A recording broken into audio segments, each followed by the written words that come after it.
It's only a matter of time before Grand Theft Auto 6 finally arrives. So, we are gonna play every Grand Theft Auto game available to me at the moment, reviewing them, ranking them, listing the pros and cons, and witnessing every improvement to every game to prepare ourselves with this most anticipated game.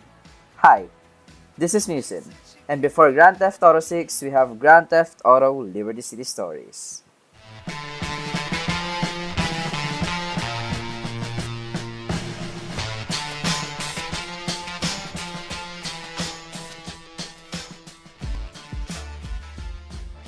First things first, let's discuss this new series that I will do aside my normal challenge runs.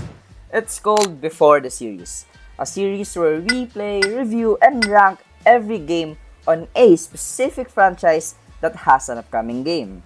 In this case, Grand Theft Auto 6. Hence the title, Before GTA 6. So, how are we gonna rank these games fair and square? Well, we are gonna divide it into three sections: story, gameplay, and missions. We are gonna give each section 5 points, where 5 is the highest and 1 is the lowest. We are then gonna average it by summing all the points up, with 15 being an S tier, A being 11 to 14, B rank for 7 to 10 points, and C for 3 to 6, and D rank for 0 to 2. A game will only get a D rank if it's really bad and unplayable. And also, I would put a specific section in the rankings for the games I haven't played yet. Please do take note that I won't be summarizing the whole story, but only what I feel about it. And these rankings are my own opinion and not any fandoms and people. Get all that? Well, I will give you 3 seconds to subscribe. Yeah, 1, 2, 3. Yeah, take your time. Yeah, we goody? Well, let's start. Let's cover this story first. So, I only finished 2 GTA games in my whole life, with Liberty City Stories being the first one. But it was years ago. Like, I almost don't remember anything about this story, so there will be no bias when we rank these games. The story starts with Tony Cipriani arriving at Portland after hiding for quite a while because he apparently made a hit on a made man? I might be getting the story wrong. He then went to see Salvatore Leone, his boss, and worked for Vincenzo for quite a while. And the start of the story is pretty solid if you ask me. It has this nice character building through the dialogues that make you like Tony more, especially the Mas Cipriani's missions, but it wasn't all that smooth for me at all. The world building regarding the Sindacos are pretty great, and what I would normally believe is that the Sindaco would be the final antagonist in the game, with them getting built up ever since the start of the story. Oh boy, you can already tell how disappointed I am in the ending. But more on that later. Here's the story part that I don't get. I don't get Maria's missions. I think it's miserable. Starting some Vincenzo missions is pretty understandable, but I don't really get why he would set up Tony in that mission. Guys, I ain't an analyst, guys, okay? Okay. I also think that the church confessions was pretty much pointless and a complete padding, but it wasn't really just me hating the story beats of the game. There's also parts that I love, especially all the Salvatore Leone's story, Donald Love. No, not the first one, the second one. Yeah, yeah, that good. That 1-8 pull mission, and the Toshiko Kasten story, but one thing that I have the biggest gripes with in this game is the final villain. I just wanna say, guys, that I hate the fact that the final villain only showed up a few times.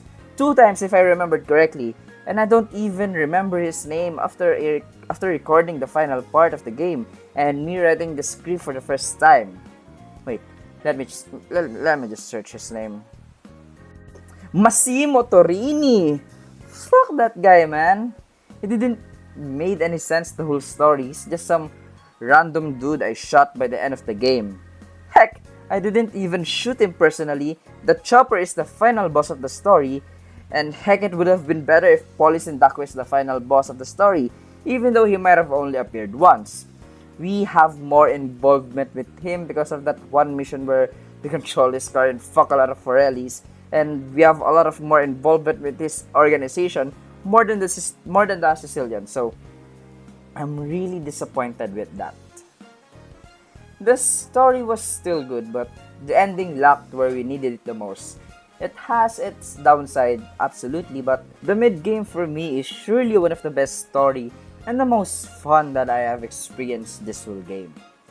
I'll give the story a solid 3 out of 5. Let's talk about the gameplay. Okay, I hate the driving in this game. Though, there are some cars that are really good like the Infernus, Cheetah. The bikes really drive well, especially the Sanchez and the PCJ 600. However, the other cars are a nightmare to drive. They are too wobbly or floaty or whatever the hell I should describe this driving. But exploration isn't really all that doom and gloom.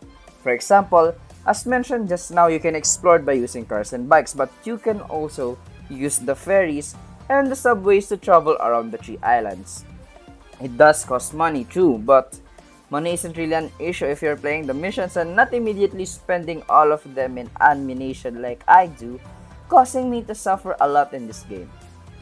You can also travel by running, which is the scenic route and a very bad decision for everyday life given the fact that I'm playing this game for a video and not for leisure.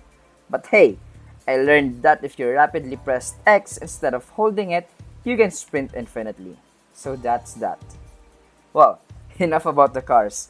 Let's talk about combat. So I mentioned I hate the driving, right? Well, I hate the combat more. There isn't really a lot of variety in combat in this game. You beat people up with one button and shoot people with the same button. Though, the lock-on is very much appreciated in this game, and it's actually pretty balanced, but you can lock on some dudes, but if your positioning is completely wrong, they won't hit at all. It so I don't know, sometimes it's stupid, but sometimes it isn't really all that broken. Speaking of positioning, the reason why I hate this combat is because you are a clear target. Heck, you can't even crouch, let alone cover on something. This makes the combat a matter of who has the strongest weapon and who fires first, because you ain't definitely winning if you are rocking a pistol with 3 dudes shooting at you with a fucking SMG, or even worse, an AK-47. Of all guns, an AK-47! Definitely not fun. Very not fun. Again, I'm gonna give the gameplay a solid of 3 out of 5 again. There are some good parts, there are some bad parts. What can we do? Speaking of not fun, oh boy. Let's talk about the missions. Let me just say one thing. Not all missions are bad. Some of them are really fun, but they ain't all fun to play. Some missions are just outright miserable and difficult that I don't even want to play it the second time. But before I once again complain about something in this game, I want to highlight my favorites first. My favorite missions are basically every mission with Salvatore Leone. Those missions are really a big hitter and something different from every other missions in this game. And it's a lot more entertaining to play through. I also love Toshiko Kazen's missions, Donald Love missions. No. Again, stop. Not that one, okay? Not that one. The other one. Yeah, that one. And the 8-pull mission. So, what do I hate the most? Well, I hate the Masiprianis missions because what's even the point of the mission? What's even the point of these missions? I hate the Maria's missions because it's just miserable. It's not fun to go through, especially that one mission where there's dudes chasing us while Maria's high as fuck, and that one mission where you're gonna have to kill the guy who hurt Maria, and that one bike race that it was really miserable. I also hated the church confessions because again, what's even the point? And the one who takes the cake is Donald Love. Oh god. Missions from Donald Love is really annoying. Like, really for fuck's sakes, that stupid missions where I'm gonna have to ride this van and basically hold the campaign for DL, and the part where we burn the fake ballots and steal the evidence mission, it was really horrible.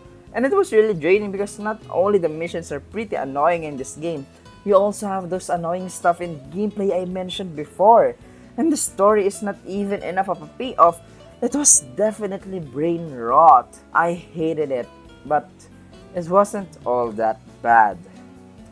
It wasn't all brain rot there. There were good missions in this game too, but those specific missions I mentioned left a really strong impression to me, so I'm gonna have to rank the mission section a 2 out of 5.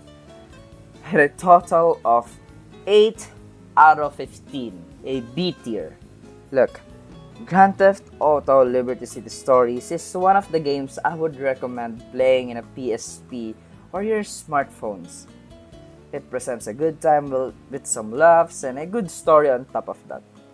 I may have been harsh in this review, but being critical is a must on what I'm doing right now, especially that this game is one of the games I played the most when I was a child, so I know playing this game is definitely fun, but looking back at it at a different stage of my life, I declared this GTA LCS mid as fuck.